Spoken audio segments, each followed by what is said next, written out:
goals, dreams and goals, dreams and goals. Get results. So, first of all, man, thank you for coming on the DG show.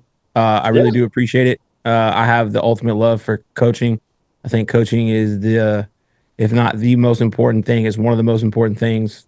Coaching, fatherhood, leadership, all that. So I admire coaching because I don't think people understand that. I always laugh when people are like, "Well, that coach is overpaid." I'm like, "Man, you have no idea what that guy goes through. The stress. It's never enough. You're taking everyone's problems.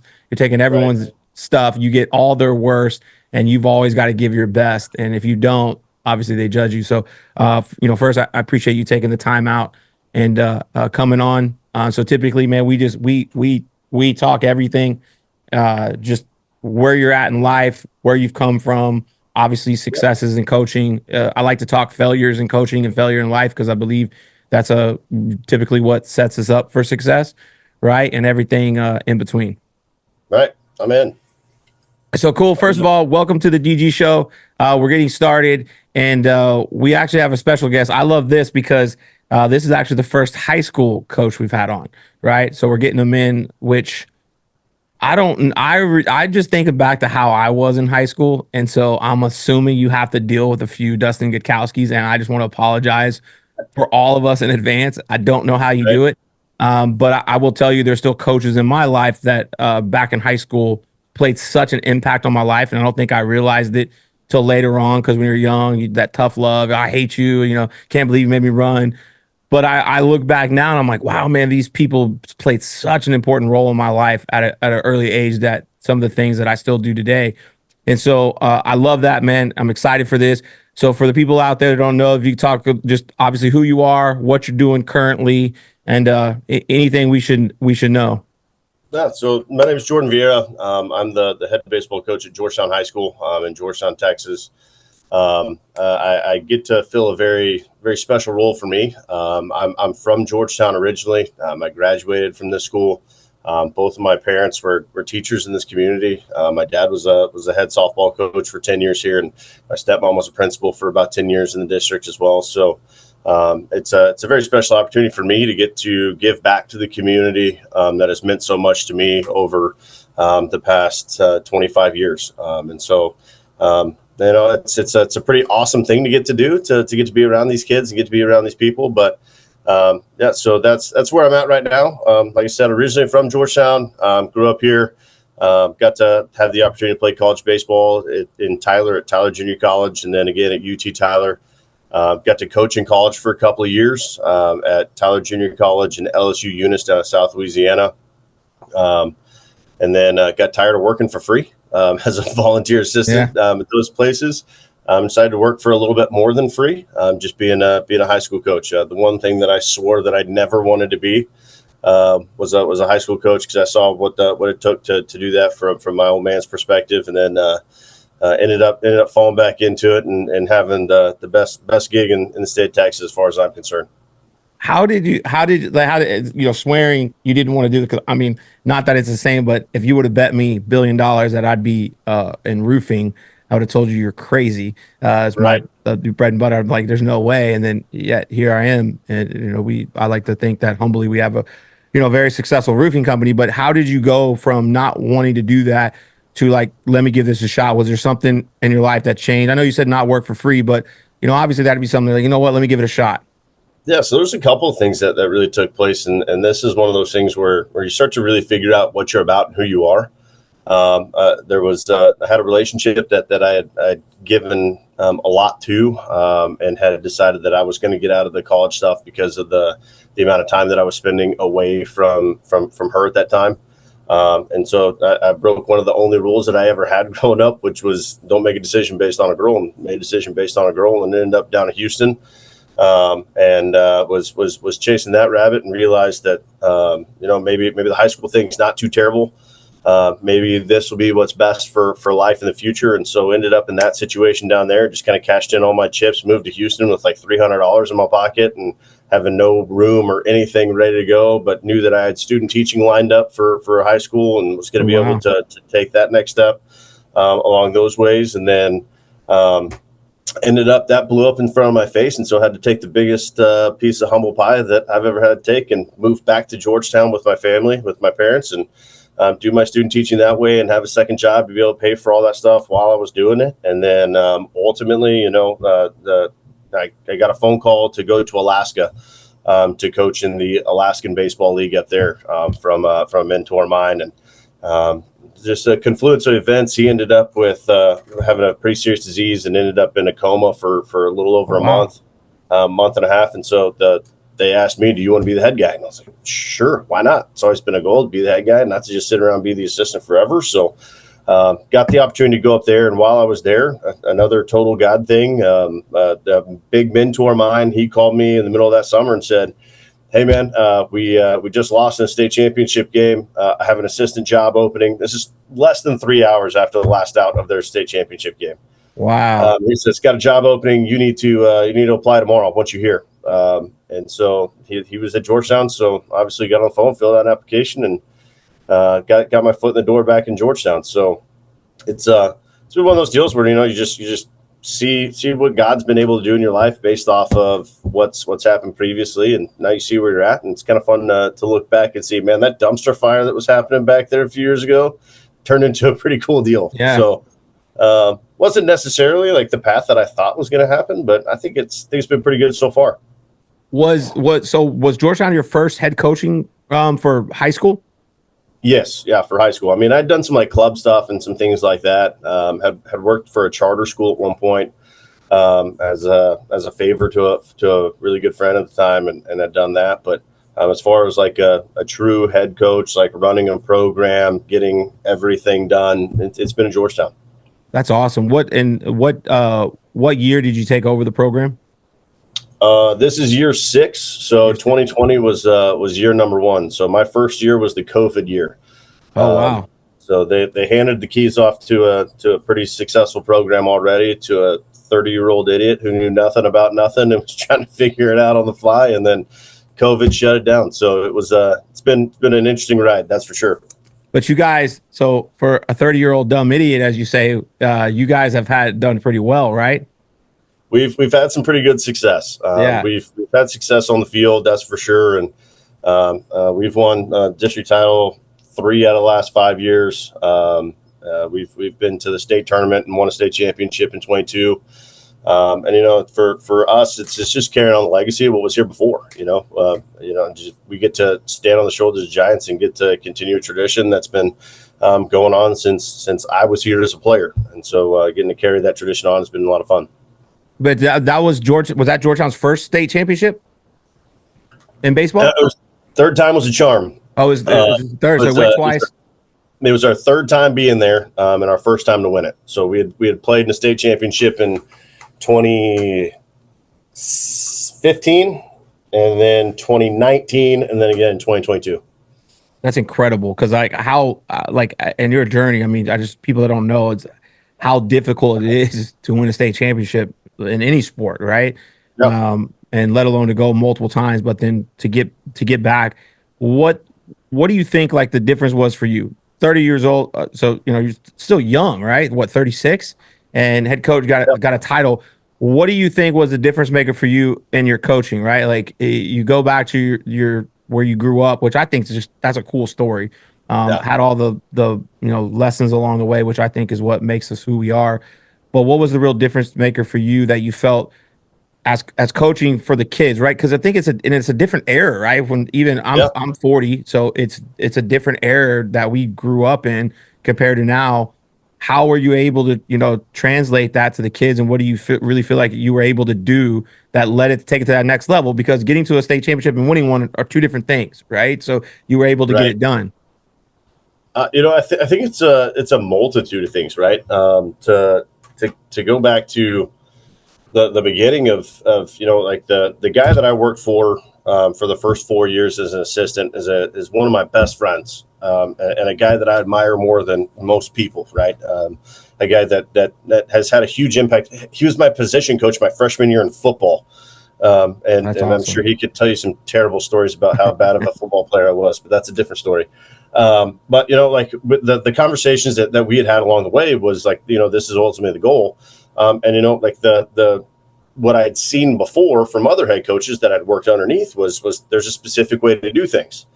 And so when I took over, it was like, this is the expectation. This is Georgetown baseball. I got to fit in Adam Foster's shoes, and I got to do what he was doing and do it the same way that he was doing it. And, like the piece that a lot of guys give for head coaches, like young head coaches, is like you don't get to be buddies anymore. Like you gotta separate yourself, and you gotta be out of their world more, because you got to make more difficult decisions, right? Like, I'm the guy that makes the lineup. I'm the guy that the losses go under, right? So it's a little bit bigger. However, like the first couple of years, so to be totally honest, like I was a terrible coach because I had no idea who my guys were. And because I was trying to be a guy that was, I got to be the lawmaker, I got to be the enforcer, I got to be this guy, I got to be super hard-nosed and all these things. And then once I realized, like, man, this isn't fun. Like, I'm not enjoying this. The kids aren't having fun. There's nothing enjoyable about this. Like, I don't like who I am. So I just need to be me.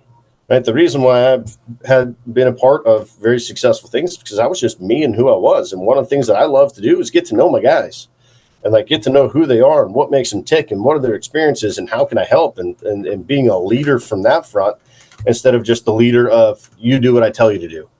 But being a leader of, hey man, like I hear what you're saying, I know what you're going through, like tell me more about it, so that way I can find a better way to actually be in the dirt with you and make it happen with you. And I think for me that was a big turning point for me personally, was making the connection that, man, like I just got to be me. Like as a leader, I got to lead the way that I think is going to have the biggest impact on these guys. And for me, that was a huge turning point. That and getting the guys to realize, like, it's a brotherhood here, man. Like that's the big thing is, we all come from different backgrounds. We all come from different places. Some of us got money, some of us don't, and finding ways to get those guys to genuinely love each other, and teach them what love means, right? Like love's an action. It's not a verb. And so, being able to get them to understand that piece has been what I would say has been the most fun. That's awesome, because you're dealing with what, basically 15 to 18-year-olds typically. Yep. 14 to 18. We got them all. You got them all. And I think what I love about sports, and what I love about the transition from sports, I always use sales as like the closest thing you're gonna do to sports. It's a competitive nature. And it's like with sports is what you said. Like I was dirt poor growing up. I came from a broken home, homeless at 14, dirt poor family. We didn't have any of that. And you have friends that obviously were on the other end of it, whether it be middle class or just wealthy. And what I loved about sports and what I love today is that on any given night, any given day, like as long as you do the work, if you prepare hard enough, you come in with the right attitude, sports will make everyone equal for that one night, right? Like it doesn't matter where you came from. It doesn't matter what your parents were. It didn't matter if you grew up in the trailer park. Sports doesn't care as long as you do the work. And it's funny you talked about being authentic, because we had the UTEP men's basketball coach on. Yep. He talked about the exact same thing. And it's crazy because I went through that too, about when you first start out, and I say this leadership, it's almost like for us, it's a title when we first get it. It's like I got this title of coach or leader, and we try to be like everybody else, and we end up being like nobody. And it's like we suck at it. And then I think we all have this moment, or anyone I know that reaches a level of success. Obviously, you talk to these people, and they're like, man, they always say the same thing: authenticity, be authentic, be you, right? Because that's what's going to shine through and people can see it. And when you're not, and you're trying to be like other people, it's like you said, like I'm the same way. Like we're almost a band of misfits here. And I say it's because, man, we're all different, and I'm not any different than them. I don't think I'm better than people. It's just like I've been through that. Move somewhere, $300 in your account, not have any money, make those wild decisions, humble pie, whether it be back with your parents or with a buddy. And those are the things that have made me who I am. And I tell these stories because I just want to help you get to that next level. And it's part of who I am. So why hide it? Right. Right. I think part of that, what you're saying is like, it's learning how to lead is like learning that you're just filling another role on the team. Right. And like the leader, like just fills a different role of making different decisions at a different level. Whereas the guys that are underneath, like the assistants, make different decisions, and the players have to make different decisions in order for everything to work correctly. And I think like as finding out that you're authentic in who you are, right? A part of that is realizing that you are you, and you just have different decisions to make than you did before. Like nothing else has really changed other than like the magnitude of decisions being made.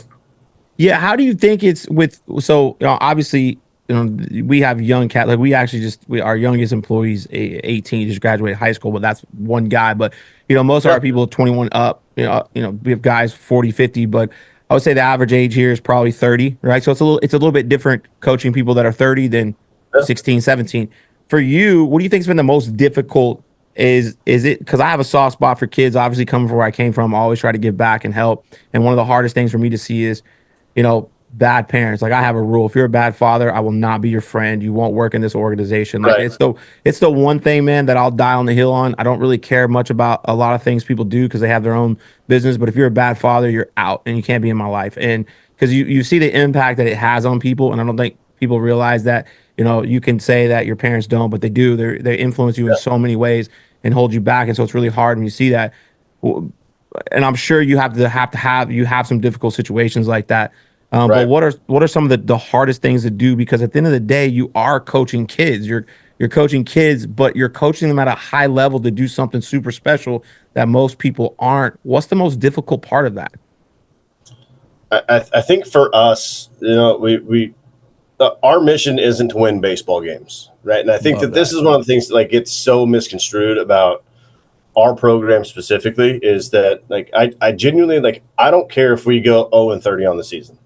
Like our mission is to use the platform of baseball to transform boys into men who become great husbands and great fathers. Love And that. I think when we view the actions that we take through that lens of using the platform of baseball to create great husbands and fathers, ultimately, like we have to be the example for that. And so like for me, like I got a 6-year-old and a 4-year-old. I got my incredibly beautiful wife who puts up with the shenanigans of what a baseball season takes. And my family's around all the time. And my 6-year-old little boy is running around acting a fool all the time in the dugout and trying to find a Gatorade. But he's around. And I want my guys to see me being around him. So even for the kids that don't have a father, that they at least see what a good one hopefully looks like. Like we lift at 6:30 in the morning, Monday, Wednesday, and Friday as a part of our program and what we do. And my wife has to be at her job at her school before my weights ends. And so she drops off my 4-year-old little girl with me. And so she hangs out in the weight room with me and 55 boys. And so like they get to see me interacting with my daughter. We a couple of times a year have the boys over to our house, right? Like as if I'm going to say like, you got to be like, here's how to be a good husband and a good father. Like they need to see me being a good husband and a good father. Like they need to see what my home looks like. They need to see how my kids interact inside of my home, how my wife can do things like that to be able to provide that example, even if for some of them, they don't have it, right? We get a number of kids in our program who have who either don't have a very good relationship with their father or they have an absentee father, right? One that's just not around. And so for them to kind of have that experience, I think is important. So that to me is the hardest thing is teaching these young guys, 14 to 18-year-old guys. Some of them have incredible parents. And some of them have parents that either aren't there or they're poor decision makers, right? Like we have every aspect of it along the road. And I think the hardest thing to get our guys to understand is this isn't about the game. Like the biggest things that you're going to take away from what we do have nothing to do with the game of baseball, right? Like any Joe Schmo can teach you how to throw a ball or swing a bat, how to catch, how to play the game like that. Like there's little leagues across the country that have guys that can do that, but there's a lot fewer that want to invest in who you are as a man, and what that's ultimately going to look like, and how we can find the ways to learn how to make decisions to get to that point. That's amazing. That's literally what we preach is about being better personally first, and then professionally and go. And I've always find it's interesting with that because I'm still an ultra competitor, right? And Yeah, I am I have the most compassion and for people that are in, but I firmly believe like you're either in or you're in the way. And yeah, I want to run people over and take their soul. I don't fraternize with the enemy. I don't hang out with other teams. I don't if you work for another company, we're not friends. You're right, trying to take what we're building. But yet I have this other side of I will protect this at all costs. But to me, it's weird because although I have that competitive side of there's nothing I won't stop to win. But when I'm talking to our team and when I'm helping them, it's like it's not about winning, it's about us being better. And what you find is like when you start focusing on becoming a better person and you start becoming the best version of yourself, what you kind of realize is you almost separate yourself from the competition because they're only focused on the winning and you realize the winning is much more than that. And so it's a really weird balance. How do you guys balance that with the competitiveness? Because obviously, for us too, I tell them it's not about the money, it's not about any of that stuff. It's about, look, when you start here at Results Roofing and you leave, are you a better person when you leave? Or a year from now, two from now, can you look back and go, man, I grew, whether it be a father, a husband, wife, whatever it is, a person. Am I better today than I was yesterday? And that's the ultimate goal for me. But you still have to battle that competitiveness because obviously people have to make money. People want a career advancement. So how do you balance that with the kids about the winning games? Because obviously it's work. You want a state championship, and I'm not sure the numbers, but Georgetown's a 5A team, right? So there's how many 5A schools are you competing against to win a state title? It's like 260 something, I think. It's in that range, 250, 260, somewhere around there. So that's crazy. So I think for us it's a couple of things. Like number one, like how do you define success, right? Like for us, we steal the John Wooden quote of success is doing the best you can with what you got, basically, right? Like, are you being successful? If you're a straight A student, are you making straight A's, right? And I think that for us has a direct correlation to like what are you going to do on the field? Like if you're a guy that it takes 4.2 seconds to get to first base, like you better get your butt to first base in 4.2 seconds every time. Like if it can take 10 seconds to get on and off the field, like that's how fast you should be able to get on and how fast you should be able to get off the field. And I think that turns into the competitiveness on the other side of like, there's not a single dude in our clubhouse that doesn't care about winning. Like, I don't think there's very few people that don't care about winning. I think that especially when it's through like the lens of like we said it today. So we spend Wednesdays talking about like the mental side of things. We use a guy named Brian Kane and go through a lot of his curriculum. And one of the things that was talking about today was winning and what does that look like? And took the quote from Augie Garrido that said the world treats winners a whole lot different if they treat losers. And I think everybody sees that in every aspect, right? Like whether it's a business that's crushing it, or whether it's a baseball program that's continuing to move, or if it's just the guys that you see walking down the hall, right? Everybody treats winners different than they treat losers. I don't think anybody wants to be a loser. And so it's how do you get the guys to understand, like, how do you win, right? You win by doing these specific things. And so what do I have to really focus on to be able to be really good at those specific things, like the things that I can control? And then once I figured out that I can be good at controlling those things, then the winning takes care of itself. And so it's being very much like process oriented for us. Like if like there's the results, and the results will ultimately take care of themselves. If I take a step back and look at like what are the little goals that I have to check along the way to hit that big goal at the end. Love that. Do you got kind of a question I thought of was like, now that you're 36, do you have any kids that now come up that you went to high school with their parents? Yeah, so we got a senior. So it's weird. So I got a kid that's a senior that I graduated with his mom. So I knew her through high school. We got two other kids that I remember when they were born, wow. Because like one of them, their dad was a coach on our staff whenever I was a player, and the other one, like his oldest brother was one of my little brother's best friends. And so like remembering those guys when they were like little bitty. So it's a trip for sure to recognize, like, I remember when you were in diapers and now you're in my clubhouse acting like an idiot. So it's a lot of fun. We have a good time. Any of their dads you didn't like? You're like, I hated your dad in high school. Luckily, I haven't had any of those. Yeah. Luckily, we haven't had any of those. It's funny. I have a buddy. He was assistant coach football, and he's a little bit older than me.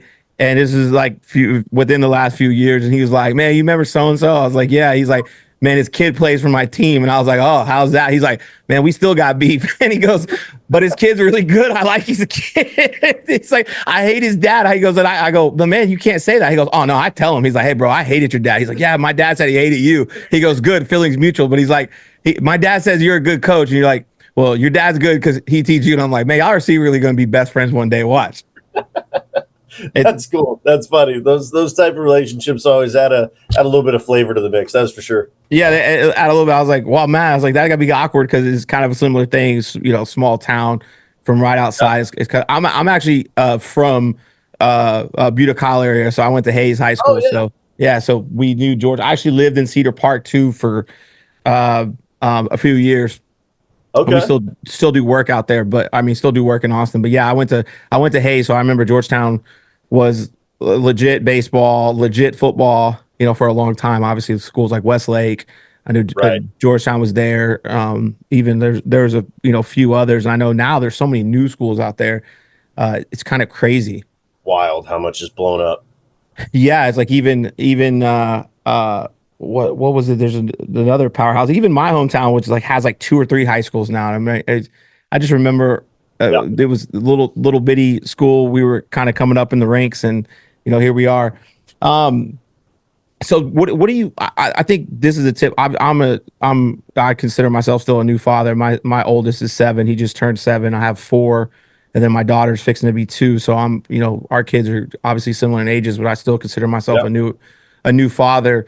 Trying to learn the way, especially with somebody that didn't have a father. I actually don't know my real dad. My stepdad was terrible, but it's like, hey, learn almost everything opposite. Like, okay, you know what? I get to create this, but I think it's really important for especially parents to understand ways we can help our children, right? Because they don't know anything. It's like I use my 7-year-old. He's got 7 years of life experience. That's it. And really, if you think about it, it's a few years because they start to understand things more. But we put all this pressure on them at kids. We expect them to act a certain way. We expect them to operate. Hey, you shouldn't do that at the dinner table. I'm like, he's 5. He doesn't know. You have to teach him. And I have this fear that motivates me is I never want my kids to call somebody else their hero. It's what really bothers me to be a better person and work hard and set this standard because I have this fear. I swear I'll ask my wife once a week, you think Connor loves me? She's like, what are you talking about?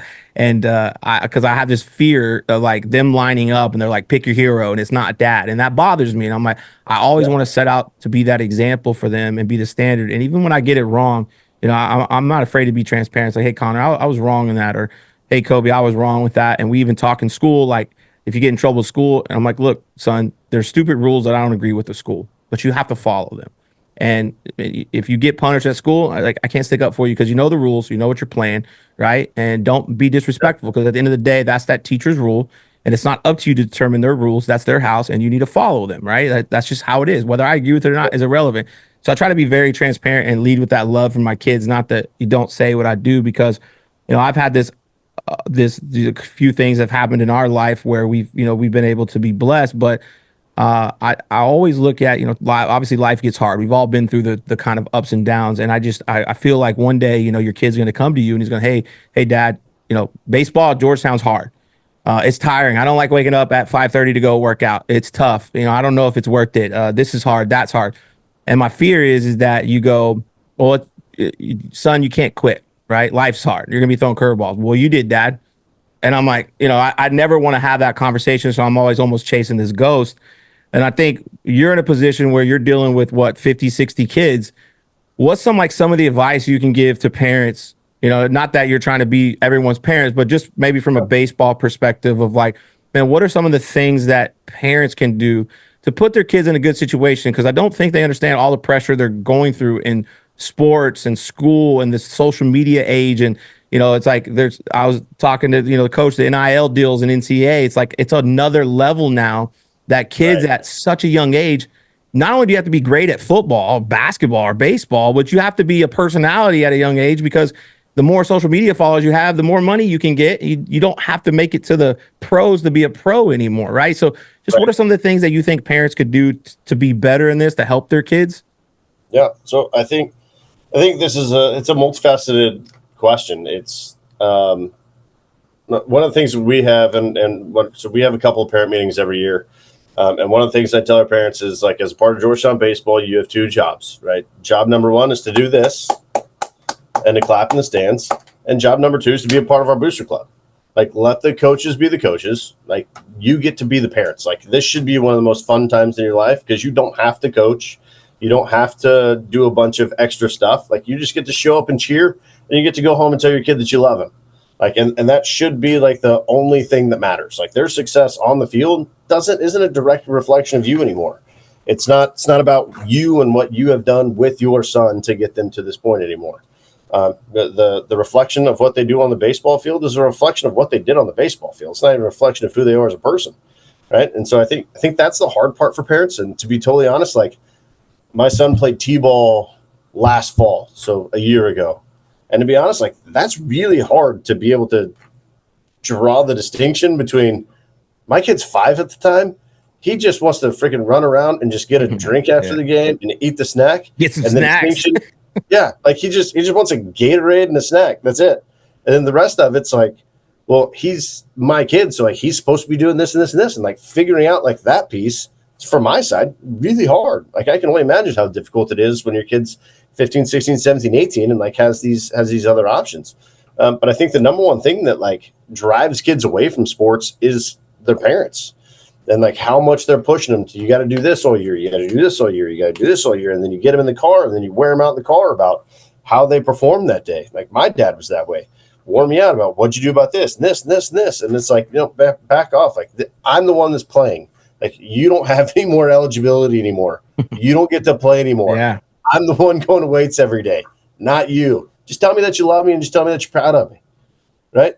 And like, hey, like, point out the cool stuff. Like, even if your kid's on the bench, like, hey man, like, I noticed in the 3rd inning, like, you were the first guy to make sure that the shortstop had his stuff so that he could get on the field faster. Like, acknowledge that. Like, acknowledge that he was the first guy out of the dugout to give somebody a high five. Like, those are the things, and like that I think keep kids around the game more. Like, I can be valued in different roles, and even if I absolutely suck on a field and I go 0 for 4 with 4 strikeouts and I make 3 errors on the day, like, I can still get in my car, and like the one person, like you said, that I admire the most is the first person to be like, hey man, tough day today, love you. Exactly. And then move on from there. Another thing we tell our parents is like the people that your son admires the most are you. Like, you're the father or the mother, right? Whichever situation you're in. Like, if you watch kids play the game, when they make a mistake, the first place that their eyes go is to the bleachers. Yeah, to their parents. Yeah. Yeah. How's dad reacting? Is dad pissed? Is dad excited? Like, what's going on? Is mom upset that I'm not in the lineup? Like, what's going on? Right. So like for the one person that admires them the most, to as soon as they get in the car to just hammer them because of what they did on the field, like, that's instantly sucking any sort of joy out of them. So I think like parents, like, if you can just like tell your kid you love them after the game's over and have nothing to do with anything that actually happened on the field, I think that's going to do more for your kid's success than being the constant voice of hounding, right? Like, there's coaches that are put in place to do that. For most of the kids that play for us, their parents pay thousands of dollars in the summer for them to go play with these club coaches and go learn as much as they can from those guys. Like, they don't need you in their ear hammering them as well. So it's a lot to say. Parents, if you can just tell your kid you love them, take them go get an ice cream out of the game. Even high school kids, take them go get an ice cream, go do something fun after the game's over, and just tell them you love them. Like, the game's the game, but that's a totally different piece than who you are as a person. But yeah, you don't want to be that Monday morning quarterback. You don't want to be the parent. It's like either and I understand at Little League, my son does Little League, and so sometimes I have to watch. Like, I'm naturally like I'm loud and obnoxious, and I voice my opinion sometimes too much, and I understand that. But I always think the right thing's the right thing, and so like I've never jumped in until I see a coach not caring, and then I'm like, hey man, like you signed up for this. This is your responsibility, right? You need to care for these kids and make sure you're doing something. But also at the same time, it's like, hey, when I see a coach getting on my kid, I'm like, good. Get in his ass. Like, he needs it. I'm not going to overstep that. And I think especially at that level, I think there's a different level when kids are running around playing t-ball and flag football at 6, 7, 8, 9. But when you get to school, like when you get to a school where it's starts 7th grade, I think, junior high, they're paid coaches for a reason. You need to let them do their job. You need to let them do what they do. And if you want something to do it help, then you be all in. I think a problem you see with a lot of parents is they're not all in. They want to train the coach or train the kids when it's convenient, and either be their coach full time at home where you're out there playing catch with them, hitting whatever, or put them through a program. But stop trying to do that. And it reminds me of the Kobe Bryant story of when he was young, and he says that he played an entire summer league with great kids. He was 15, 16 years old. And he said he played, or I'm sorry, he was like 13, 14 years old. He played the entire summer league and he didn't score 1 point. Not a loose ball, not a free throw, nothing. And he was really depressed. He was really sad. Obviously, his dad played professional basketball. He said at the end, his dad was like, son, keep your head up. He's like, whether you score 0 or 60, I still love you. And Kobe was like, that moment, like, let me know that it was okay to fail. And he was like, F that, I'm going to score 60. And then he went on to do it. And it's like, that's what I tried to tell you, Connor, I'm so proud of you. Like, I'm still proud of you because you didn't quit. You did what you had to do. Look, man, did you give it your best? Yes. If you gave it your best, then you have nothing. Sometimes you just get beat. How could we figure out how you don't get beat next time? That's all we need to find out. Okay, you lost. Why? Was it because you gave max effort? If you gave max effort, then there's something that the other guy did that you didn't. Let's figure that piece out and let's work on it. But I'm still proud of you because you got to this point.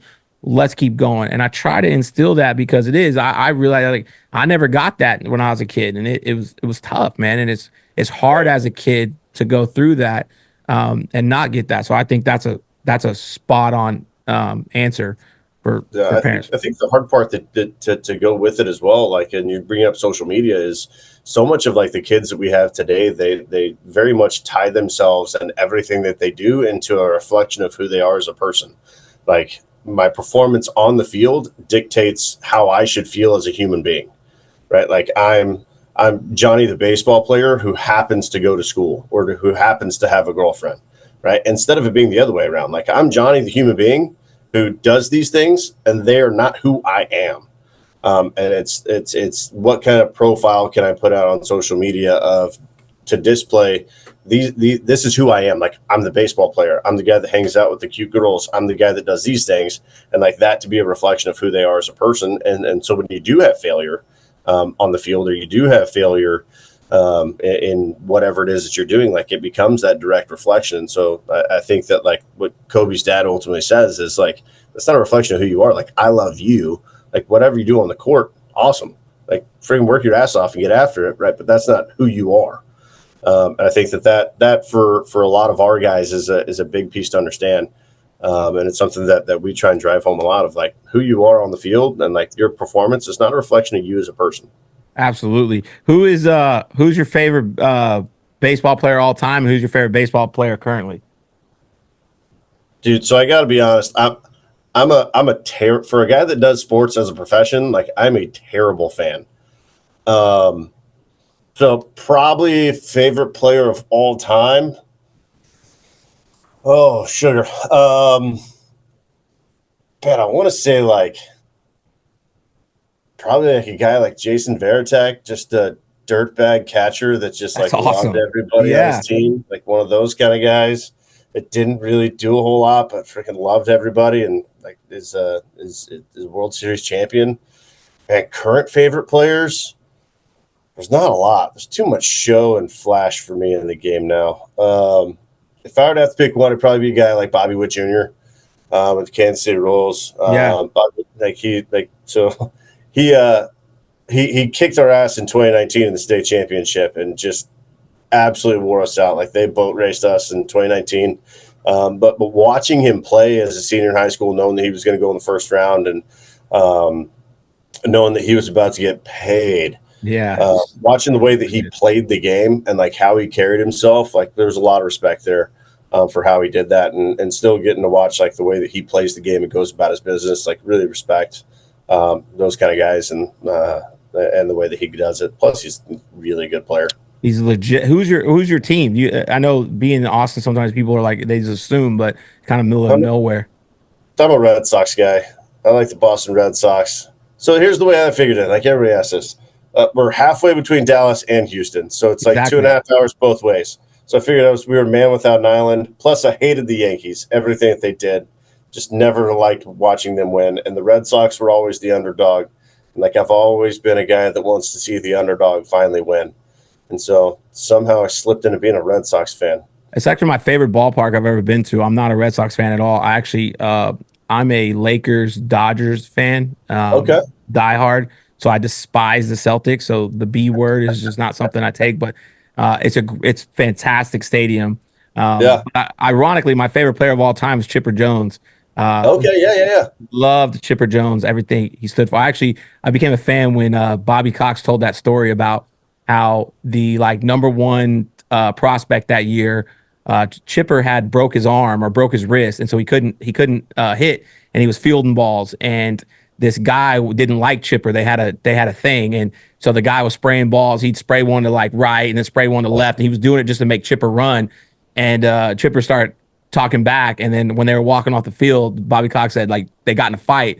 And I was like, man, I like that's awesome. I love that. So my favorite player of all time, ironically, Chipper Jones, even though he didn't play for the Dodgers, but I love what Shohei brings. I love watching Otani because the Angels just a terrible organization. Could have two of the greatest players ever, maybe of all time, and weren't able to win. And just watching someone want to go somewhere, smiling and want to win, and like I love that. And I'm a homer. I get it. I'm a big time homer, but. I know we're almost out of time, but again, I appreciate you coming on. And I always ask everybody this because it puts them on the spot. I never set them up for it, but I always think because it's good to see just the answers. And I love, quotes. But what is your favorite quote of all time? Like something that you just love. Like what favorite one of all time? So I gotta. There's a couple. Yeah, there's usually a couple, and it's okay to throw out a couple. I think you go back to like Aristotle. We repeatedly do. Therefore, excellence is a habit, not an act. So like things like that, and then to like a scripture that I always lean on for me personally, and like what I think has been like my life verse is Romans 5:3-5, and it's don't worry about the struggles because struggles produce perseverance. Perseverance develops character, and character develops hope. And hope doesn't let you down because it was provided to you by the Holy Spirit. And so it's one of those things of like the difficulties that you ultimately go through, as hard as they may seem today, and as challenging as they are today. Don't worry about them too much because ultimately there's something to learn from that. And there's something to grow from that, and it's going to put you in a better place than you were before. I love that. Thank you. And Coach, good luck on the upcoming season. I appreciate it. Well, can I ask you one question? 100%. I got to be honest in these situations. Like when I get around somebody that's obviously really successful, I got to ask the $1 million question, right? And it's, what do you know now as the guy that's running a very successful company that you wish you would have known when you first started or whenever you were younger? Something you know now that you wish you would have known then. Yeah. So the few things, and I always say there's nothing I would change. There's zero people are like, what would you change? I wouldn't change any of it because I think like we talked about earlier, the hardest things that we go through and the most difficult things bring out the best character. And I think typically we will always want, if you ask people, would you want to be a person of great character? They always say yes. Well, hardship brings great character, right? And I'm thankful that I went through those things because it led me to who I am. So when you focus on what would you change, I think it's comparing to something in the past, and the past is a past for a reason, and you can't do that. You just want to learn and move on so you don't repeat those same mistakes, right? And I think the other thing we talked about earlier is, one of my favorite quotes is kind of two of them that go hand in hand. The first one is be you, they'll just, right? And be you, everyone else is taken, because you spend your whole life trying to be like other people. You make them happy. You want to please others, and you end up doing the worst that you could do is not pleasing yourself, right? And you're not happy. And so therefore, when you're not happy, you're not going to make anyone else happy, and you become unauthentic, and people can see right through that. And I think which goes to that is, man, none of it really matters at the end of the day. Like the stuff that you do, the mistakes you make, they matter to a degree, but people are get over it. You'll get over it. Stop trying to care what everybody thinks. And I know it's easier said than done, but the less you care about what other people think, it doesn't matter as long as you operate with integrity. And the only thing that I wish, like knowing now that, I'd known then is finding out who you really are is the most important thing in life. Because you can never accomplish anything. You can never get anything. You can never impact others until you know who you really are. And we get it so backwards in life where people always ask us, what do we want? And they always ask us, what are our goals? And the unfortunate thing is we never really know what they are, is because you don't know who you are. And so when you start really figuring out who you are and the person that maybe you want to become, it allows you to set out what you really want. And then once you're able to do that, everything else around you is just a distraction. You get so focused on that nothing else really matters, but you know who you are, so you're authentic to it. So when somebody tries to bring you down, you're like, man, I know who I am. I already know those things. Like, you can't hurt me with that. I know where I'm going. You want to take that shot? That's fair. I hear you, but that's not where I'm going. And so I think when I really figured out who I was and then who I wanted to be, it was like, yeah, I still make a ton of mistakes along the way, but I know it allowed me to figure out what I really want to accomplish. And what I really want to accomplish was build a $1 billion brand. We're a tenth of the way there, but why? Not because of the money. It's because the people I could impact, right? I grew up the way I grew up, and I've spent my whole life thinking that I was supposed to earn a certain amount of money. I was supposed to buy a certain amount of things. Those are the things that make you happy. Those things don't make you happy at all. What makes you happy is, and the fulfillment is helping others, impacting others, being an inspiration in their life, knowing that somebody's life is better than for them knowing you. And that's literally all I look for. People are like, well, how do you have these spidey senses? I go, man, I just look for ways. And I think leadership boils down to two things. One is just caring. You got to out care everyone. And if you out care everyone, you'll win. And then the second thing is just create your people wins, the smallest wins. If you can be, as a great leader, is cut through all the BS, cut through all the clutter, and find ways to create small wins for them, that's going to be life changing. And that's literally all I do, whether it be something's off. And so those are the things that just obviously over the years is what I've, been able to either whether teach myself, learn from others, develop. And I think it's been the key to success for me and the people around me. And I kind of noticed that my successful friends do that same thing and it's been really helpful, man. That's awesome. That's great stuff. I appreciate you sharing that. Yeah, I appreciate you, man. Good luck on this. It's Georgetown Eagles, right?